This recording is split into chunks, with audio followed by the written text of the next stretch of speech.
The heat is taking a different toll on communities that are losing power for hours at a time. They include Garden Valley, Pilot Hill, Greenwood, and Georgetown.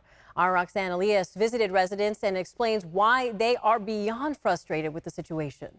It's miserable. It's very humid. Residents in Georgetown are dealing with the peak of heat. Oh, it's terrible.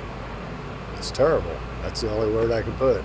But they say it's even more terrible if you lose power. It flip-flopped all night last night on who had power and didn't have power, and this, I think, the fifth outage in the last week. PG&E says there were 2 separate outages in several places that altogether affected around 5,000 customers. Cindy Corvello is the general manager for Georgetown Hotel. But it really affects the business up here because we don't have lights, you don't have a register, you don't have, it gets really bad. Not only does Corvello have to worry about her business, but her husband at home. I have a small generator and I have to run that. My husband's got COPD, so he's on oxygen, so I have to keep the machine running. And then he's got tanks for nighttime.